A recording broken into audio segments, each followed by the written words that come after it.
नमस्कार दोस्तों, आशा करता हूं कि आप सब लोग बेहतर होंगे। स्वागत एक बार फिर से आप सभी का एससीएस एकेडमी में। दोस्तों, मेरा नाम है पंकज शर्मा और इस क्लास में डिस्कस करता हूं मैं आप लोगों के साथ एमपीपीएससी प्रीलिम्स के सिलेबस पर। एमपीपीएससी प्रीलिम्स के सिलेबस में 10 यूनिट आपको दी गई है और हम हमारे इस लेक्चर सीरीज के माध्यम से लगातार इन सभी यूनिट्स पर डिस्कशन कर रहे हैं। वर्तमान में हमारी इस लेक्चर सीरीज में 10वें यूनिट पर चर्चा चल रही है और 10वें यूनिट में आपको मध्य प्रदेश की जनजातीय व्यवस्था से संबंधित टॉपिक दिखाई पड़ेंगे। इसमें भी हम लोगों ने मध्य प्रदेश की ऐसी प्रमुख 8 इंपॉर्टेंट जनजातियां जहां से एग्जाम में क्वेश्चन आते हैं ज्यादातर, वो हम लोगों ने पिछले लेक्चर्स में दोस्तों कंप्लीट की है। जिसमें हम लोगों ने भील जनजाति के बारे में बात की, गोंड जनजाति के बारे में बात की, बैगा हो, भारिया हो, कोरकू, कोल, सहरिया, बंजारा, ये सभी जनजातियां ऐसी हैं जहां से मोस्टली एग्जाम में क्वेश्चन आते हैं। इसके अलावा भी अन्य जनजातियां हैं मध्य प्रदेश में कई सारी जहां से क्वेश्चंस की संभावनाएं रहती हैं। तो हम आज के इस लेक्चर के माध्यम से उन सभी जनजातियों को डिस्कशन में लेकर आए हैं ताकि एग्जाम में अगर मुख्य 8 जनजाति जो हम लोगों ने पहले देखी वहां से क्वेश्चन नहीं आया तो इन जनजातियों से क्वेश्चन जरूर पूछ लेगा। क्लियर? तो चलिए शुरू करते हैं आज के इस लेक्चर को, जिसमें मध्य प्रदेश की अन्य प्रमुख जनजातियों पर हम लोग चर्चा करने वाले हैं। इसमें एक जनजाति है दोस्तों खैरवार। जो खैरवार जनजाति है, इस जनजाति का नाम खैरवार क्यों पड़ा, सबसे पहले तो हमें वो जानने की जरूरत है। जब इसका नाम खैरवार बोलते हैं तो याद रखिएगा कि खैर वृक्ष हमें हमारे प्रदेश में देखने को मिलता है। ये जो खैर वृक्ष है, इस वृक्ष से कत्था बनाने का काम होता है। ये वही कत्था है जो आप गुटखा, पान आदि जब खाते हैं तो उसमें आपको दिखाई पड़ेगा कि मुंह में कला रह जाएगा, ये वही कत्था है। तो कत्था बनाने का काम जो होता है वो खैर वृक्ष से होता है और ये कत्था बनाने का काम जो लोग कर रहे थे जनजाति के, उस जनजाति को ही नाम दे दिया गया है खैर जनजाति। तो खैर वृक्ष से कत्था बनाने के काम के कारण ही इस जनजाति का नाम पड़ा है खैरवार। अगर इसकी हम लोग आधार की बात करें तो ये जनजाति मुंडा जनजाति समूह से संबंधित है। और जब हम मुंडा जनजाति की बात करते हैं दोस्तों तो हमारे सामने जो नाम आता है वो बिरसा मुंडा का आता है। भगवान बिरसा मुंडा झारखंड की धरती से संबंधित रहे। जनजाति गौरव दिवस इनकी स्मृति में मनाया जाता है हर साल हमारे देश में। और बड़ी बात हम कहें तो देश के स्वतंत्रता संग्राम में, राष्ट्रीय संघर्ष में भगवान बिरसा मुंडा का बहुत बड़ा योगदान हमें देखने को मिलता है। मुंडा विद्रोह का नेतृत्व बिरसा मुंडा जी ने किया था। तो ये उसी मुंडा जनजाति से, जिसका स्थान हमें झारखंड दिखाई पड़ता है, इसी जनजाति की एक शाखा के तौर पर हम खैरवार जनजाति को देखते हैं दोस्तों। खैरवार जनजाति की अगर भौगोलिक वितरण की बात करेंगे तो हमें यहां दिखाई पड़ेगा दोस्तों कि ये मध्य प्रदेश में विदिशा, रायसेन, उमरिया, सीधी, अनूपपुर, शहडोल का जो इलाका है, इतना हम लोग देखने की जगह इसको सीधे कह सकते हैं कि मध्य प्रदेश का विशेष तौर पर जो पूर्वी हिस्सा है वहां हमें खैरवार जनजाति जो है वो दिखाई पड़ती है मूल रूप से। अगर इसका मूल स्थान देखें तो जो कैमूर पहाड़ी का क्षेत्र है, यहाँ पर खारियागढ़ इलाका है, तो यहाँ इनका मूल स्थान माना जाता है। और अगर हम पन्ना में चले जाएं या छतरपुर में चले जाएं तो इन्हें कोंदार कहा जाता है। तो एग्जाम में आपसे ये भी क्वेश्चन पूछा जा सकता है कि किस जनजातीय समूह को कोंदार कहा जाता है। तो ये जो कोंदार शब्द है ये खैरवार जनजाति के लिए प्रयोग किया जाता है दोस्तों, ये ध्यान रखिएगा। तो ये खैरवार जनजाति के बारे में हम लोगों ने उसका सामान्य पृष्ठभूमि, उसके परिचय को देखा। खैरवार जनजाति के जो लोग होते हैं, इनकी जो बनावट है शारीरिक, वो हमें मुंडा समुदाय के जैसे ही दिखाई पड़ती है। बलिष्ठ शरीर वाले ये लोग होते हैं और इनमें जो एक अलग व्यवस्था जो इन्हें दूसरी जनजाति के लोगों से अलग करती है वो ये कि जिस प्रकार से खैरवार जनजाति में पुरुष हष्ट पुष्ट और फुर्तीले होते हैं, खैरवार जनजाति में महिलाएं भी ऐसी ही हष्ट पुष्ट और फुर्तीली, साहसी हमें दिखाई पड़ती हैं दोस्तों। इनकी जब हम लोग इकोनॉमिकल सेक्शन की बात करेंगे तो मूल रूप से ये शिकार करने में, वन संग्रह करने में और लकड़ी काटने के काम करते हैं। इन्हीं के माध्यम से इनकी आर्थिक चीजें संपन्न होती हैं। ये अपने आप को, अपना जीविकोपार्जन का काम करते हैं दोस्तों, ठीक है। खैरवार जनजाति में अगर हम इनके सामाजिक और सांस्कृतिक परिदृश्य को देखें तो ये जनजाति भी जो है ये पुरुष प्रधान जनजाति है, लेकिन इस जनजाति में पुरुषों के भांति महिलाओं को भी महत्व दिया जाता है क्योंकि महिलाएं कई मामलों में पुरुषों से समानता रखती हैं दोस्तों। तो ये खैरवार जनजाति की एक बहुत इंपॉर्टेंट विशेषता है कि यहाँ महिलाओं को पर्याप्त सम्मान जो है समाज में स्थान दिया गया है। इनके भोजन की बात करें तो इनका जो प्रमुख भोजन है वो गेहूं चावल ही है, लेकिन जब कोई उत्सव होता है, त्योहार का समय होता है, तो मांस खाना पसंद करते हैं और शराब का सेवन, मद्यपान भी ये लोग करते हैं दोस्तों, बराबर है। इसके बाद हम देखें तो खैरवार जनजाति में जो स्त्री हैं, जो पुरुष हैं, वो दोनों ही आभूषण प्रिय हैं। विभिन्न विभिन्न प्रकार के इनके सांस्कृतिक वस्त्र धारण करते हैं। यहाँ अगर हम पुरुषों का भेष देखें तो यहाँ हमको धोती, बनियान और पगड़ी दिखाई पड़ती है। मतलब यहाँ पर पुरुष जनरली कमीज की बात कर ले, कुर्ते की बात कर ले, वो नहीं धारण करते। नीचे धोती बांधेंगे, ऊपर बनियान पहनेंगे और उसके ऊपर फिर सिर पे पगड़ी बांध कर रखते हैं। ये साधारण हमें खैरवार जनजाति के लोगों का बोल सकते हैं कि वेशभूषा देखने को मिलती है। महिलाएं जो होती हैं वो साधारण साड़ी धारण करती है और कई प्रकार के आभूषण, जिसमें गुड़िया, मूंगे की माला, हुलसी, बाजूबंद आदि ये लोग आभूषण के तौर पर धारण करते हैं दोस्तों। इसके बाद हम देखें खैरवार जनजाति अनंत चतुर्दशी जो होता है इसको बड़े धूमधाम से मनाती है। नवरात्रि हो, होली हो और अन्य हिंदू त्योहार जो होते हैं वो खैरवार जनजाति मनाती है दोस्तों, ध्यान रखिएगा। इनके प्रमुख देवी देवताओं की बात करें तो दुल्हा देव, धमसान, गोरैया, शिव जी, दुर्गा मैया, हनुमान आदि देवी देवताओं को ये पूजते हैं और त्योहारों के अवसर पर विशेष कर्मा नृत्य का आयोजन भी यहाँ होता है। अच्छा, देवी देवताओं को पूजने का काम तो ये करते ही हैं, लेकिन साथ साथ ये प्रकृति पूजक भी होते हैं। नदियों की पूजा भी करते हैं, सेमल, पीपल, नीम इनकी पूजा करते हैं वृक्ष के तौर पर, और जंतुओं में बिच्छू और नाग जो होते हैं, नाग देवता, उनको भी ये विशेष तौर पर पूजते हैं। तो ये हम लोगों ने यहाँ बात की खैरवार जनजाति की। खैरवार जनजाति कत्थे से, खैर के वृक्ष से कत्था निकालने के कारण इस जनजाति का नाम खैरवार पड़ा है। वैसे इसका मूल जो है वो मुंडा जनजाति से संबंधित मिलता है दोस्तों, बराबर है। चलिए, इसके बाद जो अगली जनजाति वो है पनिका जनजाति। पनिका जनजाति से ऐसे साधारणतः एग्जाम में क्वेश्चन देखने को कम मिलते हैं, लेकिन चूंकि इस बार 10वां यूनिट जो पीएससी का है प्रीलिम्स का, वो जनजातियों के लिए ही बनाया गया है कि जो भी व्यक्ति Madhya Pradesh public service commission के एग्जाम दे रहा है उसको अगर पोस्टिंग जनजाति इलाकों में कर दी जाए तो उसको उस जनजाति व्यवस्था के बारे में पता होना चाहिए। ये मूल उद्देश्य है, क्योंकि अगर आप पीएससी पास होते हैं तो आपको किसी न किसी क्षेत्र में आपकी पोस्टिंग होगी। अब पोस्टिंग होगी तो हमारे मध्य प्रदेश की एक बहुत बड़ी पॉपुलेशन, लगभग 21% जो है वो जनजाति है। तो जनजातीय लोगों के बीच में रहकर उनकी व्यवस्था को आप अगर पहले ही पढ़ चुके होंगे, समझ चुके होंगे, तो वहां आपका काम करना आसान हो जाएगा। एक अन्य उद्देश्य हमें प्रशासन का दिखाई पड़ता है इस सिलेबस को देने के लिए। तो ऐसे में आप लोगों को हर जनजाति के बारे में कुछ न कुछ पता होना चाहिए। पनिका जनजाति भी हमारे मध्य प्रदेश में ऐसी ही है। ये पनिका जनजाति अपने आप को द्रविड़ मूल से संबंधित बताती है, मतलब इनका जो संबंध है वो दक्षिण भारत के जो द्रविड़ समुदाय है उससे इनका संबंध है। और इनमें एक अलग सिस्टम हमें देखने को मिलता है कि ये कई गोत्रों में विभाजित है। पनिका जनजाति जो है एक तो अपने आप को द्रविड़ से संबंधित बताती है ये, और दूसरा है कि इनमें कई गोत्र जो होते हैं वो सिस्टम देखने को मिल रहा है। और इनके गोत्रों को कहा जाता है कुर। क्या कहा जाता है? कुर। कुर का मतलब होता है कुल या कुली इसको कहते हैं, और कुल जो होते हैं ये मिलाकर बनता है कुरहा, और कुरहा इनकी बहुत इंपॉर्टेंट इकाई है। इसके अलावा पनिका जनजाति को लेकर जो आपसे क्वेश्चन पूछेगा वो ये कबीर के अनुयायी हैं। पनिका जनजाति के लोग कबीर के अनुयायी हैं। इन्हें आप कबीर पंथी के तौर पर जानते हैं। ये क्वेश्चन एग्जाम में आने की संभावना है। अपने आप को जो इनका जो कुर है ना, इनका जो कुर होता है ये अपने आप को कबीराहा कहना पसंद करता है। क्या कहते हैं? कबीराहा। ये इन्हें जनरली कहा जाता है दोस्तों। और इनके कबीर पंथी होने के चलते ये एक चीज को लेकर अपने साथ चलते हैं, क्या कि ये कभी मांस का सेवन नहीं करेंगे, ऐसा इनका मानना होता है। तो कभी भी आप पनिका जनजाति के लोगों को मांस का, मदिरा का सेवन करते नहीं देखेंगे। लेकिन ये सब तो इसको लेकर साधारण सी बात है। पनिका जनजाति का जो विशेष तथ्य है एक और आपको याद रखना वो ये कि इसे विश्व में पहली बुनकर जनजाति के तौर पर माना जाता है।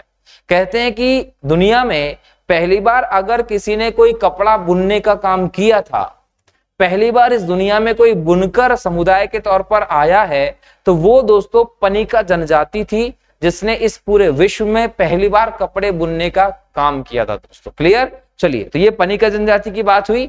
अगर इनके भौगोलिक विस्तार की बात करें तो मध्य प्रदेश में पनिका जनजाति सीधी और शहडोल में मिलती है, मतलब पूर्वी मध्य प्रदेश आप ले लीजिए। यहीं से इसका विस्तार छत्तीसगढ़ में भी हमको देखने को मिलता है। मूल रूप से छत्तीसगढ़ का जो विंध्य प्रदेश का इलाका है, यहां पर हम पनिका जनजाति को देखते हैं। इनकी आजीविका की हम बात करें, अर्थव्यवस्था की, तो मैंने कहा कि पनिका जनजाति के लोग बुनकर होते हैं, तो कपड़ा बुनकर ये अपना आजीविका चलाने का काम करते हैं। इसके अलावा ये याद रखिएगा कि पारंपरिक कपड़े जो होते हैं वही ये लोग बुनते हैं और अपनी जीविका चलाते हैं। अगर इनके सामाजिक सांस्कृतिक व्यवस्था की बात करें तो ये उड़द, मूंग, चावल और पेज भोजन के तौर पर लेते हैं। इनके धार्मिक व्यवस्था की बात करें तो हिंदू देवी देवताओं में इनका बहुत ज्यादा रुचि है। दूल्हा देव, बूढ़ी माता, मरही, फुलकोबाई आदि की पूजा भी ये करते हैं। लेकिन जब हम सामाजिक व्यवस्था में माने तो पनिका जनजाति के जो मैक्सिमम लोग हैं वो शवों को दफनाने का काम करते हैं। लेकिन पनिका जनजाति में ही एक शाखा है शक्ति सातक पनिका, ये लोग शव को जलाने का काम करते हैं। याद रखिएगा, मतलब पनिका में शव को दफनाने की प्रथा भी चलती है और शवों को जलाने की प्रथा भी चलती है। जलाने के बाद अस्थियों का विसर्जन भी ये करते हैं दोस्तों, जैसे हिंदुओं में चलता है। अगर विवाह की बात करें तो पनिका जनजाति में समगोत्रीय विवाह नहीं होते, ये दूसरे गोत्र में ही शादी को बढ़ावा देते हैं। लमसेना विवाह हो, घुसपैठिया विवाह हो, पुनर्विवाह हो, खासकर देवर भाभी का जो विवाह है वो पनिका जनजाति में हमें देखने को मिलता है। क्योंकि इन सभी विवाहों के बारे में मैं पहले जब मैंने भील जनजाति पर डिस्कशन किया, गोंड जनजाति पर डिस्कशन किया, बैगा जनजाति पर डिस्कशन किया, तब डिटेल में बताया है। तो आप लोगों ने वहां इन विवाह के स्वरूप को पहले ही जान लिया है, इसलिए हम इन विवाह के स्वरूप पर डिटेल में डिस्कशन नहीं कर रहे हैं, क्योंकि पहले कर चुके हैं। आप लोगों में से कुछ ऐसे लोग होंगे जो पहली बार हमारी इस लेक्चर सीरीज से जुड़े होंगे दोस्तों, तो ये बहुत जरूरी है कि आप हमारे चैनल को सब्सक्राइब कर लीजिए और बेल आइकन पे भी क्लिक कर दीजिए। साथ ही साथ हमने हर यूनिट जिस पर डिस्कशन किया है उसका हम लोगों ने प्लेलिस्ट अलग से बना रखा है। प्लेलिस्ट में नंबर वाइज क्रमशः समस्त टॉपिक डाल दिए गए हैं अकॉर्डिंग टू सिलेबस। वहां देखकर आपके सिलेबस को आप बेहतर तरीके से पूरा कर सकते हैं। कहने का तात्पर्य मेरा यह है कि अगर आप हमारे यूट्यूब चैनल से जुड़ जाते हैं तो आपको किसी भी इंस्टीट्यूट की जरूरत नहीं है, किसी भी प्रकार की फीस भरने की जरूरत नहीं। घर बैठे बैठे हमारे इस यूट्यूब चैनल से क्रमशः सिलेबस को अध्ययन कर सकते हैं व्यवस्थित रूप से। क्लियर है? तो चलिए चैनल को सब्सक्राइब कर लीजिएगा और अपने दोस्तों के साथ जरूर शेयर कर लीजिएगा। तो ये सभी विवाह की पद्धतियां हैं जो इसमें चलती हैं। किसमें? पनिका में। पनिका के बाद देखें तो एक जनजाति है उरांव। उरांव जो है ना, ये भी द्रविड़ मूल की जनजाति हमें देखने को मिलती है। ये स्वयं को कुरुख कहते हैं। उरांव जनजाति के लोग स्वयं को कुरुख कहते हैं और इनके अलग अलग नाम हमें दिखाई पड़ते, जैसे अपने आप को किसान, धनका, धांगड़ कहलाना भी पसंद करते हैं उरांव जनजाति के लोग। विशेष तौर पर मध्य प्रदेश के भोपाल, नरसिंहपुर, अनूपपुर, बड़वानी, जबलपुर, इंदौर, सिंगरौली क्षेत्रों में उरांव जनजाति के लोगों का निवास है। अर्थव्यवस्था की दृष्टि से देखें तो ये पशुपालन, शिकार करने का कार्य भी करते हैं, मत्स्यन का काम भी करते हैं, लेकिन मूल रूप से ये कृषि ही करते हैं। तो इनका मुख्य पेशा क्या है? कृषि माना जाता है। समाज की दृष्टि से देखें तो जो उरांव लोग होते हैं, इनके गांव का मुखिया जो होता है उसे महतो कहते हैं। ये महतो पुजारी बैगा जो है वो इनका मुखिया होता है। और जिस प्रकार से हम लोगों ने पहले युवा ग्रह घुटुल की बात की थी गोंड जनजाति आदि में, वैसा ही यहाँ पर भी युवा ग्रह है जिसको धुमकोरिया कहते हैं। तो धुमकोरिया युवा ग्रह है जो उरांव जनजाति से संबंधित है, ध्यान रखिएगा। इनमें गोत्र टोटम की व्यवस्था भी चलती है। गोत्र टोटम की व्यवस्था जो चलती है, इसमें ये जो इनके गोत्र हैं, जो टोटम है, उनका नाम अलग अलग रखते हैं, जिससे कि उनकी पहचान सुनिश्चित होती है। और जो अलग अलग नाम रखते हैं उसमें ये पक्षी, मछली, वृक्ष आदि के नामों पर इसके नाम ये दे देते हैं। धार्मिक जीवन की बात करें तो ये सूर्य देवता को मानते हैं और महादेव की पूजा ये करते हैं। ध्यान रखिएगा, उरांव जनजाति के लोगों की खास श्रद्धा होती है महादेव में। नृत्य की बात करें तो सरहुल, घुड़िया, डंडा तथा कर्मा नृत्य उरांव जनजाति के लोग करते हैं। तो ये उरांव जनजाति के बारे में हम लोगों ने देखा कि क्या इंपॉर्टेंट फैक्ट्स हैं, एग्जाम में आ सकता है। इसके बाद एक और जनजाति है अगरिया। जब हम लोगों ने गोंडों की बात की थी तो हम लोगों ने गोंड जनजाति का व्यवसाय के आधार पर, उनके काम के आधार पर विभाजन देखा था। उसमें ही हमने लिखा था अगरिया जनजाति। दोस्तों अगरिया जनजाति की जब आप बात करते हैं तो ये एक बहुत इंपॉर्टेंट जनजाति है। मध्य प्रदेश में इसकी काफी जनसंख्या हम लोगों को देखने को मिलती है और ये गोंड जनजाति की ही एक शाखा है। कौन सी जनजाति? अगरिया जनजाति। इनका नाम अगरिया किस आधार पर पड़ा वो समझना है। कहा जाता है कि जो लोहा का काम है, लोहे का जो काम है, ये काम इस धरती पर सबसे पहले अगर किसी ने किया है तो अगरिया जनजाति के लोगों ने ही किया है। इसलिए कि ये लोहे का काम करते हैं, इनके देवता का नाम भी इन्होंने लोहासुर ही दिया है। तो पूछेगा लोहासुर किसके प्रमुख देवता हैं? अगरिया जनजाति के प्रमुख देवता हैं। अगरिया जनजाति के लोगों का एक हम साइंटिफिक विकास देखें तो देखिए कि इनको पता था कि आप बहुत ज्यादा टेम्परेचर पर लोहे को गर्म करेंगे तो लोहा पिघल जाएगा।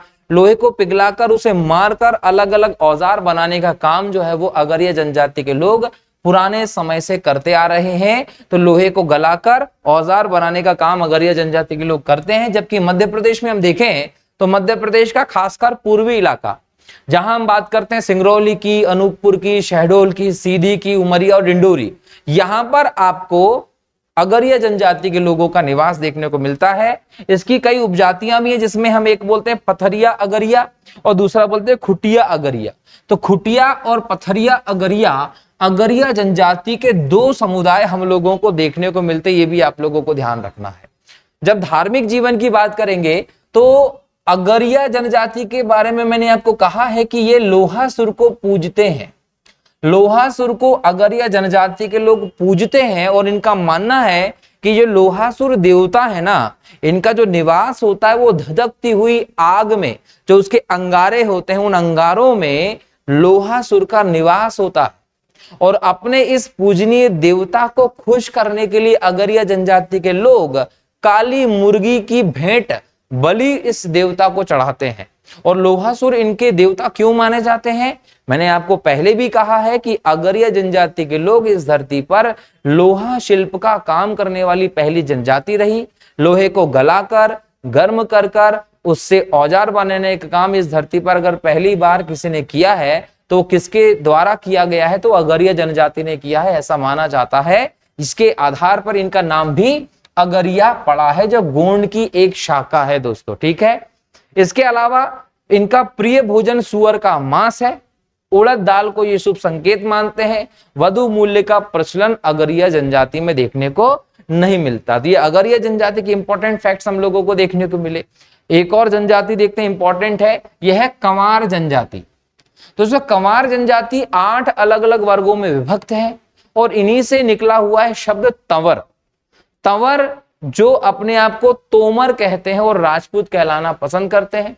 ये अलग अलग गण चिन्हों में, गोत्रों में विभाजित जनजाति है और इनके जो गण चिन्ह होते हैं वो वन के पशु होते हैं, आसपास की वस्तुएं जैसे शीशा, भंडार, छाता आदि को ये अपने गण चिन्ह के तौर पर बनाते हैं। ये मध्य प्रदेश की एक बहुत छोटी जनजाति है जिसकी जनसंख्या केवल 18,603 के आसपास हमें 2011 की जनगणना में मिलती है। और शहडोल, अनूपपुर, सीधी, सिंगरौली जैसे जिलों में आपको कंवार जनजाति का निवास देखने को मिलता है। कंवार जनजाति के बाद देखें दोस्तों तो आपको मिलेगी प्रधान जनजाति। ये जो प्रधान है ना, ये आपको लिखने में प्रधान ऐसे आ रहा है, लेकिन एक्चुअल में ये जनजाति है प्रधान। और ये जो शब्द है ये संस्कृत के शब्द से निकला हुआ व्यवस्था है जिसका अर्थ होता है दोस्तों मंत्री। इसका मतलब है कि जो प्रधान जनजाति के लोग हैं ये मंत्री व्यवस्था से संबंधित रहे हैं। ऐतिहासिक पृष्ठभूमि को जब हम देखते हैं प्रधान जनजाति की तो यह हम लोगों को पता चलता है कि जो गौड़ शासक हुआ करते थे उन शासकों के मंत्री के तौर पर प्रधान जनजाति के लोगों ने काम किया है और इस समय इन्हें पटारिया कहा जाता था।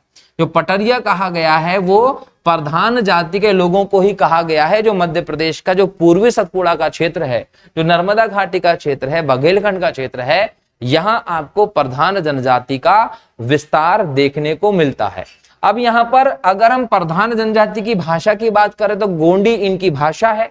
द्रविड़ परिवार से अपने आप को बताते हैं और जनरली ये कथावाचक के तौर पर जाने जाते हैं। इनकी आजीविका का साधन संगीत है और संगीत जो था वो गोंड राजाओं के समय में ये गाया करते थे, प्रशस्तियां आदि। क्लियर है? तो ये हम लोगों ने बात की प्रधान जनजाति की। इसके बाद आती है दोस्तों मांझी जनजाति, जो मध्य प्रदेश की जनसंख्या का मात्र 50,655 लगभग 0.33% के आसपास है। 2011 की जनगणना के अनुसार ग्वालियर, रीवा, भोपाल, भिंड, मुरैना, जबलपुर, दतिया, इंदौर, श्योपुर जिले में आपको ये जनजाति देखने को मिलती है। इसके बाद आती है बिंझवार जनजाति। ये बिंझवार जनजाति जो है दोस्तों, इसका संबंध बैगा से है। बैगा जनजाति का जो विकसित वर्ग होता है उसे हम बिंझवार कहते हैं। यहां ध्यान रखिएगा कि द्रविड़ियन परिवार से इसका संबंध है। विंध्याचल पर्वत का जो क्षेत्र है वहां इनका उद्गम माना जाता है। इनका निवास बालाघाट और मंडला में है। इनकी उपजातियों में नरोतिया, भरोतिया, नाहर, कठमैना हमें देखने को मिलती है। इनका जो पंचायत होता है बिंझवार का, उसको पटेल या गोटिया कहते हैं। और इनकी मातृभाषा कौन सी है? छत्तीसगढ़ी है। एक और जनजाति है दोस्तों पारधी। पारधी शब्द जो है ये मराठी के पारच से निकला हुआ। इसका अर्थ क्या होता है? इसका अर्थ होता आखेट। जो पारधी जनजाति होती है इसके बारे में ध्यान रखिएगा कि ये जो जनजाति है पारधी, ये बंदरों का शिकार कर कर उनका मांस खाती है। तो बंदरों का शिकार करके उनका मांस खाने वाली जनजाति कौन सी है? पारधी जनजाति है दोस्तों। ध्यान रखिएगा, जो हमें मुख्य रूप से भोपाल के क्षेत्र में, रायसेन के क्षेत्र में और सीहोर के क्षेत्र में देखने को मिलती है। सर्वाधिक संख्या इनकी रायसेन और सीहोर क्षेत्र में हमें देखने को मिलेगी। पारधी जनजाति अलग अलग उपजातियों में बटा हुआ है, जैसे भील पारधी कहते हैं, चीता पारथी कहते हैं। अब चीता पारथी की बात करें तो चीता पकड़ने में माहिर होते थे, इसलिए इनका नाम चीता पारथी बन गया है। इसके अलावा बंदर पारथी जो है ये क्या करते थे कि बंदरों को पकड़ने, उनका शिकार करने का काम करते थे, तो इनको बंदर पारथी कह दिया गया है। लंगोट पारथी होते हैं जो लंगोट धारण करते थे। फांस पारधी होते जो फंदे की सहायता से शिकार करते थे। गोसाई पारधी जो होते थे ये भगवा वस्त्र धारण करने वाले थे, इसलिए इनको गोसाई पारधी कहा गया, जो हिरण का शिकार करते हैं। शिशिका तेल पारधी, ये भी पारधियों की एक शाखा है कि शिशिका तेल पारधी ये क्या करते थे? मगरमच्छ का शिकार करते थे और मगरमच्छ की जो चर्बी होती है उसे तेल निकालकर उसका प्रयोग करते थे। उस तेल को शीशे में भरकर उसको बेचने का काम करते हैं पारधी जनजाति के लोग। उन्हें हम लोग पारधी शिशी के नाम से जानते हैं। तो ये सभी के सभी वे जनजातियां हैं जो हम लोगों ने पिछले लेक्चर में डिस्कस नहीं की, लेकिन मध्य प्रदेश में निवास करती हैं। यहां से एग्जाम में क्वेश्चन देखने को मिल सकते हैं दोस्तों। तो आज के इस लेक्चर के माध्यम से हमने 10वीं यूनिट का जो जनजाति वाला पोर्शन है, जिसमें आपको दिया गया है कि जनजातियां मध्य प्रदेश की, उनकी संस्कृति, उनकी समाज, उनकी सभ्यता, उनकी लोक कलाएं आदि से संबंधित जो चीजें पूछने वाला था वो कंप्लीट कर लिया है। अब हम अगले लेक्चर में इसी यूनिट का एक नया टॉपिक शुरू करने वाले हैं, जहां से एग्जाम में आपको क्वेश्चन जरूर देखने को मिलेंगे दोस्तों। तो लगातार हमारे इस लेक्चर सीरीज से जुड़े रहिए। ऐसे लोग जिन्होंने चैनल को सब्सक्राइब नहीं किया, सब्सक्राइब कर लीजिए, बेल आइकन पर क्लिक कर लीजिए। अगर कोई डाउट होता है, पीडीएफ नोट चाहते हैं, तो जो लेक्चर का डिस्क्रिप्शन है वहां पर टेलीग्राम का लिंक दिया है, वहां जाकर आप नोट्स पा सकते हैं। इसके अलावा आपको ये लेक्चर आपके दोस्तों से भी शेयर करना है दोस्तों, ठीक है? तो मिलता हूं अगले लेक्चर में नए टॉपिक के साथ। तब तक के लिए बहुत बहुत शुक्रिया दोस्तों, बहुत बहुत धन्यवाद। जय हिंद, जय भारत, वंदे मातरम दोस्तों, जय श्री राम।